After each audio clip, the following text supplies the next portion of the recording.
mga kababayan, ang pambansang awit ng Pilipinas.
Leading innovations, transforming lives. Batangas State University Vision, a premier national university that develops leaders in the global knowledge economy. University Mission, a university committed to producing leaders by providing a 21st century learning environment through innovation in education, multidisciplinary research, and community and industry partnerships in order to nurture the spirit of nationhood, propel the national economy, and engage the world for sustainable development. University core values: patriotism, service, integrity, resilience, excellence, and faith. College goals. The College of Arts and Sciences aims to provide leadership in quality instruction, research, extension service, and professional training in the arts and sciences. It also aims to produce scientifically trained, economically stable, and environmentally conscious citizens. Moreover, it is also anchored on the philosophy of providing students with humanistic education, geared to enhance their commitment to personal growth and social transformation, thus making them professionals possessing love and faith in the Almighty God, their country, and fellow men. Bachelor of Arts in Communication Program Educational Objectives. This program aims to equip students with the knowledge and skills in the theory and practice of communication, applicable in various professions and contexts with focus on media professions. Batangas State University.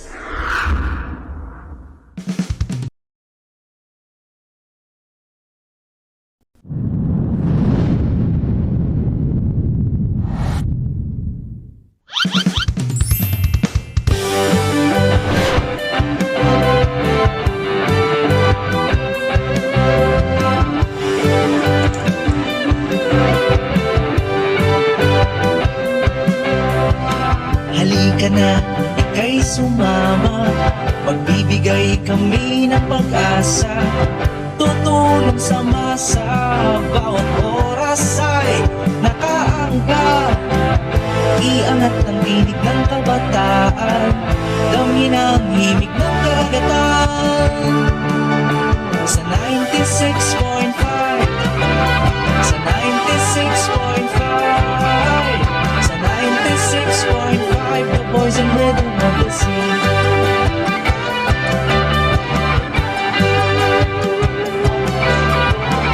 Boses ng Bat State yung arason, na Subo ay naririto. Napapanahon, makabago at totoo ang hatid na serbisyo para sa inyo. Isyo ng bayan, talakayin at pag-usapan, nangungunang radyong #1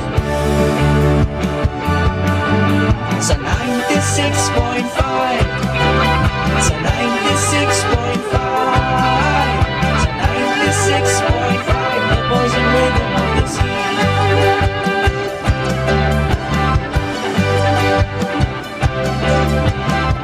Iangat ang tinig ng kabataan, damhin ang himig ng karagatan.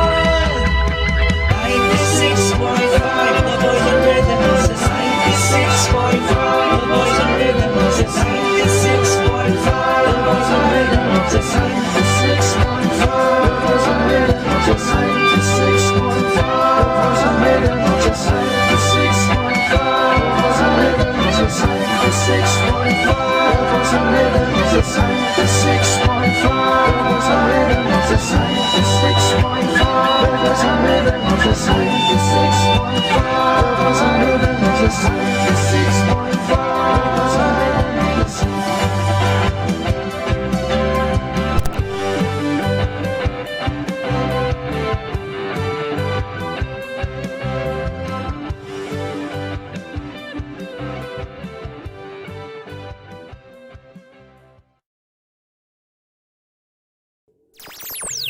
Maglalayag na!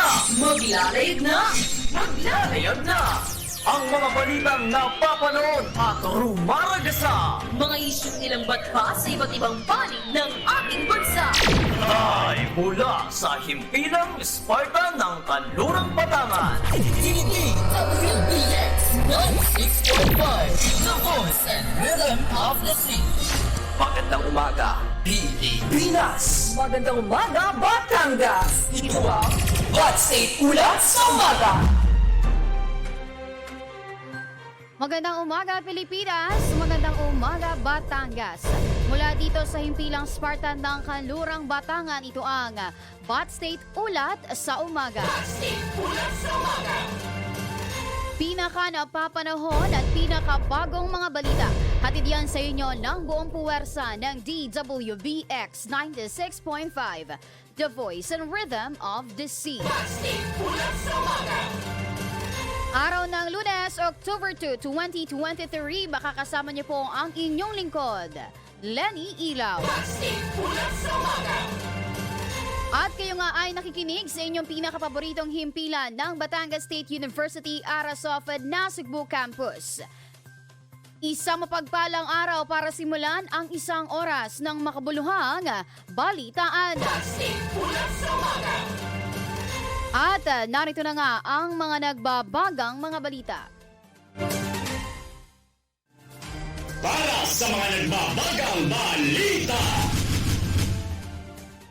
Para sa unang ratsyada ng mga balita, pagbabago ng temperatura na sanhi ng pagbaba ng oxygen level sa tubig, itinuturong dahilan ng fish kill sa Agoncillo, Batangas. Mayor Sonny Colliantes, formal na binisita ang centenarian sa lungsod ng Tanawan. Food packs ipinamahagi sa mahigit 1,000 residente na apektado ng VOG sa Tanawan City. Philippine Experience Program umarangkada sa Calabarzon. At higit 700,000 pisong halaga ng shabu nasabat sa 4 na drug pusher sa probinsya ng Cavite, Laguna at Rizal. Para sa unang ratsyada ng mga balita.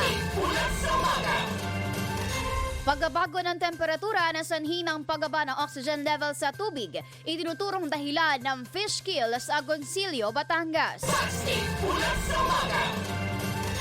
50 fish cages operator sa bayan ng Bilibinwang at Banyaga ang nakaranas ng hagupit ng fish kill sa Agoncillo, Batangas. Sa tala ng Bifor Calabarzon, mahigit 21,000 kilo ng isdang tilapia ang nasayang dahil dito. Ayon kay Sammy Malvas, Regional Director ng Bifor Calabarzon, ang matinding init at pabago-bagong temperatura na nagdulot upang bumaba ang oxygen level sa tubig ang siyang sanhi ng pagkamatay ng mga isda. Nilinaw din ng mga otoridad na walang kinalaman ang mga aktibidad ng Bulkang Taal sa nasabing fish kill dahil normal na nangyayari ito. Ayon naman kay Noel Mendoza, Municipal Director ng Agoncillo, ay sinisigurado ng kanilang Agriculture Office at Environmental Office na lahat ng isdang namatay ay agad nilang isinasako at inediretso sa kanilang mortality pit. Ito ay para malagay ang loob ng publiko na walang isda mula sa fish kill ang makakapasok at mabebenta sa pamilihan. Samantala, Mayor Sonny Colliantes, formal na binisita ang centenarian sa lungsod ng Tanawan. Naglaan ng kaukulang oras si Mayor Sonny Perez Colliantes upang bisitahin ang centenarian na si Mrs. Valeriana Marqueses Maranan sa lungsod ng Tanawan. Sa isang panayam, sinabi ng alkalde na kanyang kinantahan at kinamusta ang naturang ginang. Binigyang pansin rin ang pamamahagi ng benepisyo at programa sa mga senior citizens ng naturang lungsod. Nakiisa sa nasabing pamamahagi si Congressman Maria Teresa Maitet V. Colliantes at Attorney King Colliantes at nakipagtulungan sa Tanawan Local Social Welfare at Department of Social Welfare and Development o DSWD. Bahagi ito sa implementasyon ng RA 10868 o Centenarian Act of 2016 sa naturang lungsod na may layong maglaganap ng serbisyo para sa mga senior citizens. Ibang balita naman tayo, food packs ipinamahagi sa mahigit 1,000 o 1,000 residente na apektado ng VOG sa Tanawan City. Bilang tugon sa agarang pagresponde, bukod sa face mask at health emergency kits, namahagi ang lokal na pamahalaan ng Tanawan City ng mga food packs sa mga residenteng lubhang apektado ng volcanic smog dulot ng Bulkang Taal. Bilang tulong sa mga residenteng naapektuhan ang kabuhayan at pangunahing pinagkakakitaan, bumuo ng inisyatibo ang lokal na pamahalaan ng 10-day Food for Work program kung saan ang mga benepisyaryo ay magtatrabaho sa kani-kanilang komunidad sa pamamagitan ng paggagamas at pagwawalis sa mga kalsada. Batay sa datos ng pamahalaang panglungsod, umabot sa mahigit 1,000 mamamayan ng Tanawan ang nakatanggap na ng tulong. Nagpapasalamat naman ang pamahalaang lungsod sa DSWD na kanilang katuwang sa pagpapaabot ng tulong sa mga Tanawenyo at sa agarang pag-alalay anumang panahon at sakuna. Yan at iba pang maiinit na mga balita makalipas ang isang paalala. Ako'y may kahandaan, kaya't ako'y walang alinlangan. Ang pagbuhos ng malakas na ulan dulot ng bagyo ay isa sa mga sakunang palagiang tumatama sa Pilipinas. Narito ang mga public storm signals at pinsala nito. Signal number 1. Ang hangin ay umaabot ng 30 to 60 kilometers per hour. Inaasahan na pabugso-bugsong ulan sa loob ng 36 na oras. Signal number 2. Ang hangin ay aabot ng 60 to 100 kilometers per hour. Lubhang mapanganib sa maliliit na sasakyang pandagat na pumalaot. Signal number 3.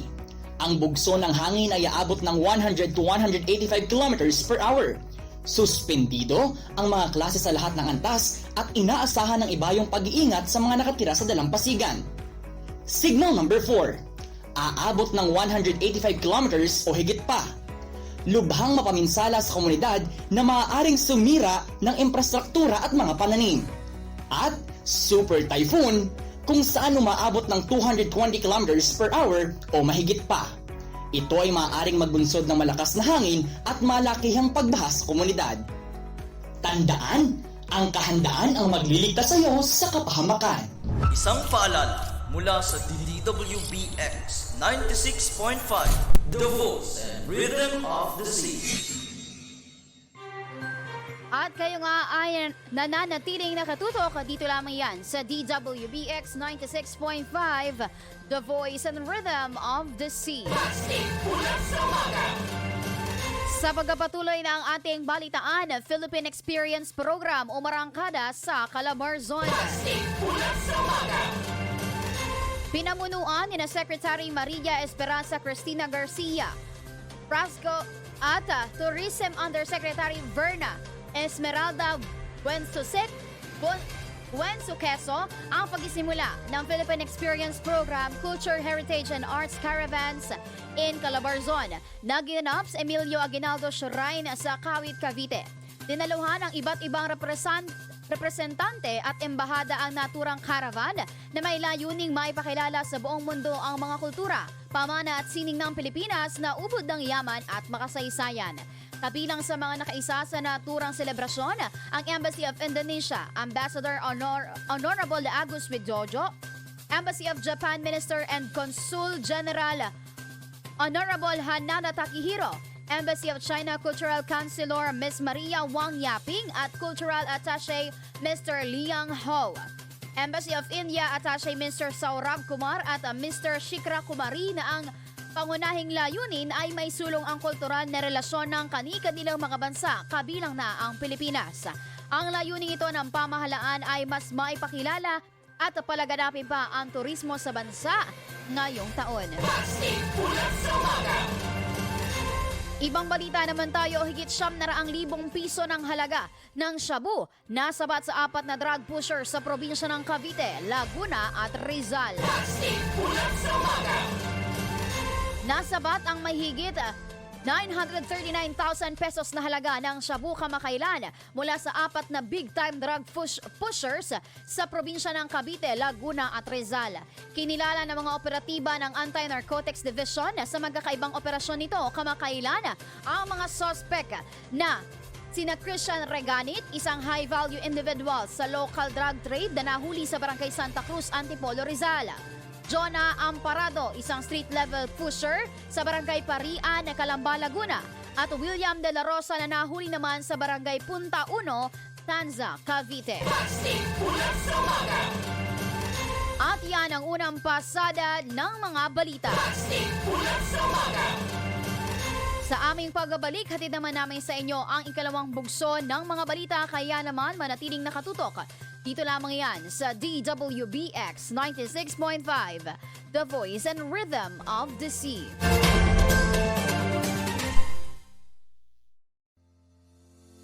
Ako'y may kahandaan, kaya't ako'y walang alinlangan. Narito ang ilang tagubilin sa oras ng lindol. Ang lindol ay isang sakuna na nagmumula sa pagyanig at pagbibitak-bitak ng lupa. Maraming pinsala at panganib ang maaaring gawin nito. Kaya't dapat alam natin kung anong mga hakbang ang nararapat nating gawin bago at pagkatapos ng lindol. Maganda ng isang bag laman ang pangunahing pangangailangan na maaaring bitbitin sa oras ng pagyanig gaya ng mga delata, noodles, bigas, tubig, gamot at iba pa. Kung ikaw ay nasa loob ng isang gusali, manatiling kalmado at humanap ng lugar na malayo sa mga bagay na maaaring bumagsak. Takpan ang ulo ng iyong mga kamay, bahagyang yumukod at magtago sa ilalim ng matibay na mesa o kama habang nagpapatuloy ang lindol. Iwasang tumigil sa harap ng matataas na gusali, poste o mga puno na maaaring bumagsak. Kung ikaw naman ay nagmamaneho, huminto sa isang lugar na malayo sa mga bagay na maaaring matumba gaya ng mga poste at iba pa. Iwasang lumapit sa tulay at tunnel dahil maaaring masira ang mga ito habang papalakas ang lindol. Kung ikaw naman ay nakatira sa tabing dagat, maging alisto sa mga abiso mula sa local government unit dahil sa banta ng tsunami. Kung ikaw naman ay nakatira sa mataas na lugar, maging handa sa posibleng pagguho ng lupa. Suriin ang sarili at tingnan kung ikaw ay may pinsalang natamo sa katawan. Maging handa sa aftershocks na maaaring sumunod makalipas ang ilang minuto. Tandaan, ang kahandaan ang magliligtas sa iyo sa kapahamakan. Isang paalala mula sa DWBX 96.5, The Voice and Rhythm of the Sea. Oras natin, 22 minuto makalipas ang alas 8 ng umaga. At kayo nga ay nakatutok pa rin sa DWBX 96.5, The Voice and Rhythm of the Sea. Narito na ang ikalawang pasada ng mga balita. Bida kontra droga at fun run isinagawa sa Batangas City. Una at pinakamatandang fossil gastropods natagpuan sa Rizal. At para sa balitang Good Vibes, TikToker sa Batangas City kinaaliwan ng mga netizens. Sa pagpapatuloy ng ating balitaan, bida kontra droga at fun run isinagawa sa Batangas City. Isinagawa kahapon ang Bida kontra Droga and Fun Run for Life Breaking Chain of Drug Abuse sa Batangas City kung saan higit 400 runners ang nakaisa sa takbuhan.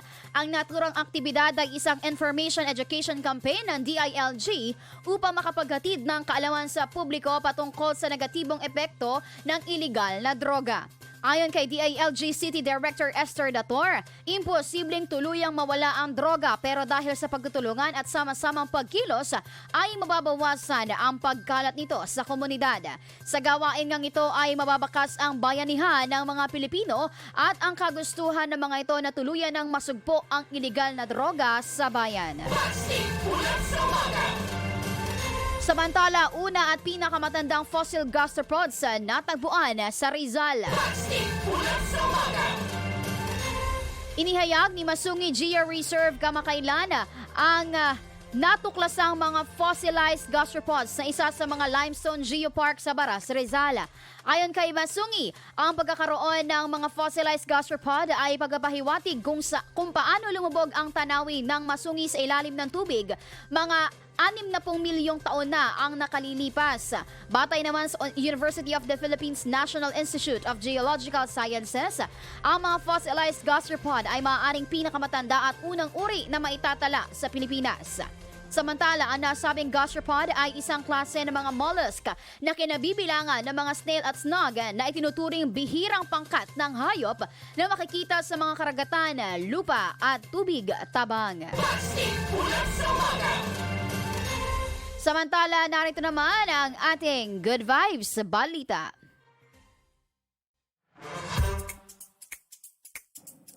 Good news updates dito sa Balitang Good Vibes.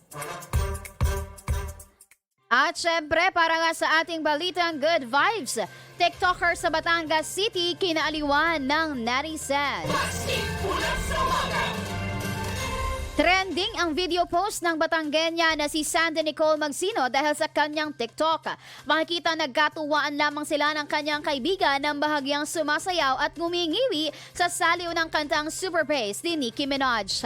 Komento ng mga netizens, super cute daw ni Sandy at tanong pa ng iba na kung may sakit daw ba ang dalaga. Sadya nga namang nakakahawa ang mga dance moves ni Sandy Kaya naman pati ang mga celebrities ay hindi nagpahuli sa pagsayaw ng Super Bass. Pumalo na sa 1.2 million ang likes at 30.7k shares ang video. Aba-aba sa simpleng sayaw na may kakaibang dance moves ay hindi inaasahang sisikat. Kaya naman ang TikToker na si Sandy ay naging famous. Samantala, narito naman po ang ating ulad panahon. Ngayong araw ng Lunes, patuloy na binabantayan si Bagyong Jenny kung saan huli itong namataan 655 kilometers silangan ng Apari. Taglay nito ang lakas ng hangin na 120 kilometers per hour at pagbugso na aabot sa 150 kilometers per hour. Dahil dito, itinaas na ang signal number 1 sa Batanes at Babuyan Islands, gayon din sa eastern portion of mainland Cagayan at eastern portion ng Isabela. Samantala, nagdadala naman ng mga pag-ulan ang southwest monsoon o habagat sa kanlurang bahagi ng southern Luzon, gayon din sa Visayas at Zamboanga Peninsula. Sa nalalabing bahagi naman ng bansa, aasahan ng mga isolated rain showers at thunderstorms. At mayroon pa rin nakataas na gale warning sa mga baybayin ng Batanes at Babuyan Islands. Kung kaya naman po sa ating mga kababayang mangingisda, hindi mo na maaaring pumalaot dahil maaaring maging maalon hanggang sa napakaalon ang ating mga baybayin. Ang araw ay sumikat kaninang 5:45 ng umaga at inaasahang lulubog mamayang 5:45 ng hapon. Para naman sa ating latest foreign exchange rate update para sa palitan ng piso kontra US dollars, 56.96. Canadian dollar, 42.23. Singaporean dollar, 41.71. Saudi Riyal, 15.19. Euro, 60.19. Chinese Yuan, 7.79. At Japanese Yen, 38 centavos. At yan ang mga balitang nakalap namin sa buong magdamag. Pinaka napapanahon at pinakabagong mga balita, hatid yan sa inyo ng buong puwersa ng DWBX 96.5, The Voice and Rhythm of the Sea. Huwag pong kalimutang mag-like at mag-follow sa ating Facebook page. Gayon din sa ating YouTube channel at TikTok account at DWBX 96.5. At magkikita-kita tayo muli bukas alas 8 ng umaga para sa mainit na balitaang hatid ng Bat State Ulat sa Umaga. Muli ako po ang inyong naging kabalitaan, Lenny Ilaw. Manatiling nakatutok dito lamang yan sa DWBX 96.5, The Voice and Rhythm of the Sea. Pursuant to the germane and existing provisions of the Republic Act 7722, the Commission on Higher Education mandated all higher education institutions to implement their fourfold functions, namely instruction, research, extension, and production. The Batangas State University, the National Engineering University Arasof Nasugbu Campus, guarantees that the institution is gearing towards the attainment of these fourfold functions. Likewise, the College of Arts and Sciences, as one of the flagship colleges of the university, strives for excellence in the conduct of research and extension services.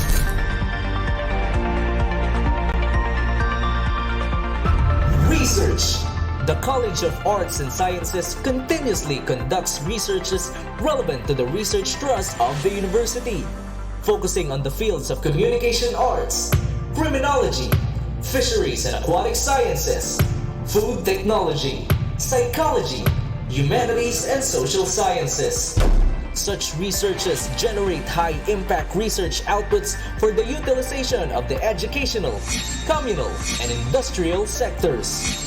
The college also boasts the roster of its faculty researchers who constantly conduct, present, and publish researches and who were recognized for their studies in various peer-reviewed journals, conferences, and symposia both in local and in international level.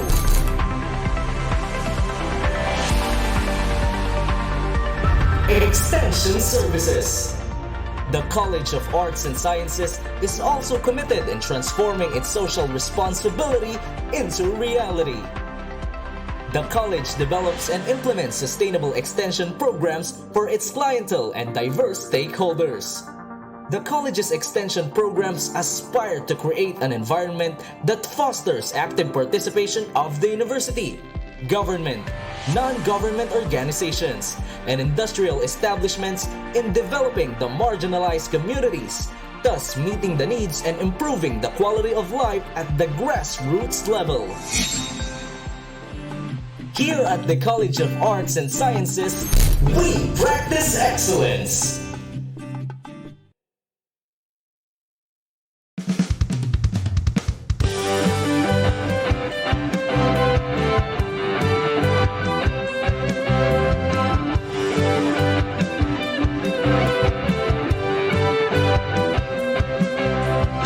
Halika na, ika'y sumama. Magbibigay kami ng pag-asa. Tutulong sa masa. Bawat oras ay nakaangkat. Iangat ang tinig ng kabataan. Damhin ang himig ng karagatan. Sa 96.5, sa 96.5, sa 96.5, the boys and rhythm of the sea.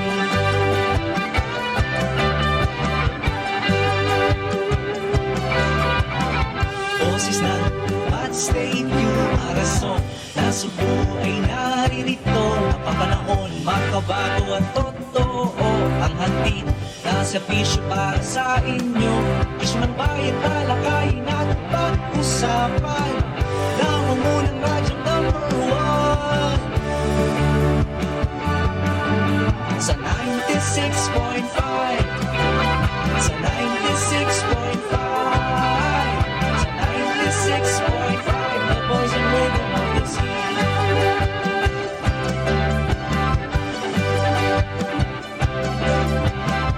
Iangat ang init ng kabataan, damhin ang himig ng karagatan. 96.5, the boys and rhythm of the sea. 96.5, the boys and rhythm of the sea. 96.5, the boys and rhythm of the sea. 96.5, the boys and rhythm of the sea. 96.5, the boys and rhythm of the sea. 96.5, the boys and rhythm of the sea. 96.5, the boys and rhythm of the sea. 96.5, the boys and rhythm of the sea. 96.5, the boys and rhythm of the sea. 96.5, the boys and rhythm of the sea. 96.5, the boys and rhythm of the sea.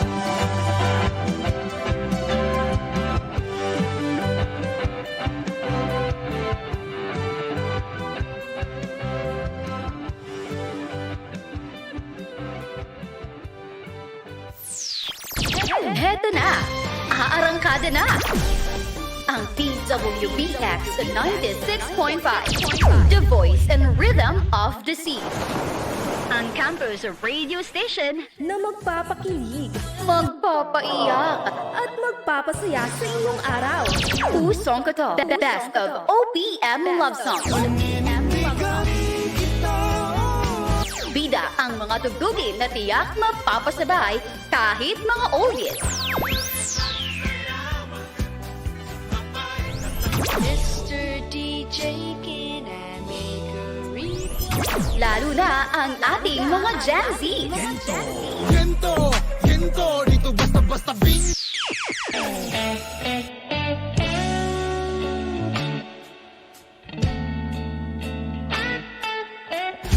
DWBX 96.5, the official radio station of Batangas State University, Arasov, Cebu. Makisaya. At makikanta mula Lunes hanggang Biyernes sa Pusong Koto, Best of OPM Love Songs. Kasama ang pinakamagandang DJ sa balat ng radyo, DJ Bibi. Pusong Koto, Best of OPM Love Songs.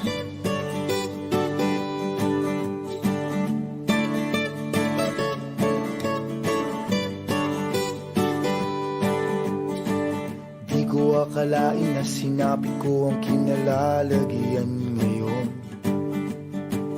Para bang isang bagyong may lakas na signal number 4. Yung tipong di mo ginusto pero tsak naramdam mo ang tibok ng iyong puso. Teka Lord, sandali lang, galing ba to sa iyo? Gusto kong manigurado, ayokong lumayo sa plano mo. Dahil the best yung galing sa'yo. Ayokong lumayo sa kalooban mo. Kung itong nadaramay hindi galing sa'yo, please Panginoon, pakitanggal po. Ayokong pangunahan ang plano mo. Pero kung siya na talaga, huwag ka tulungan mo ko. Ayokong mabulilyaso ang plano mo.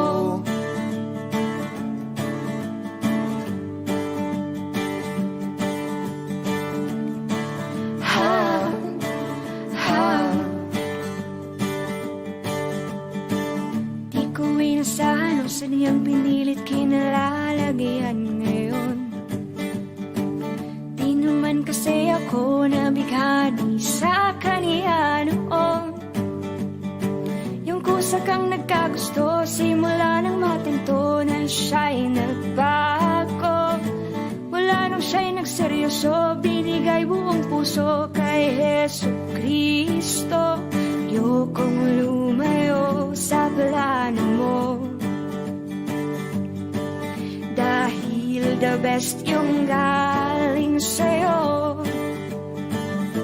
Ayokong lumayo sa kalooban mo. Kung itong nadaramay hindi galing sa'yo, please Panginoon, pakitanggal po. Ayokong pangunahan ang plano mo.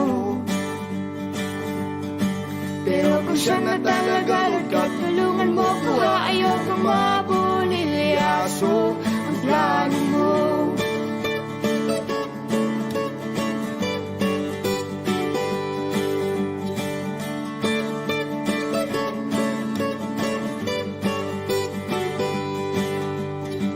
Siguradong di kami nag-iisa sa kinalalagyan ngayon. May mga batong tumama sa mga nakikinig sa amin ngayon. Matatapos na ang kanta, nakakarinig ka na, natamaan ka na rin, di ba? Huwag mo na tong ikaila, may hiya-hiya ka pa, ganito rin ang prayer mo, di ba?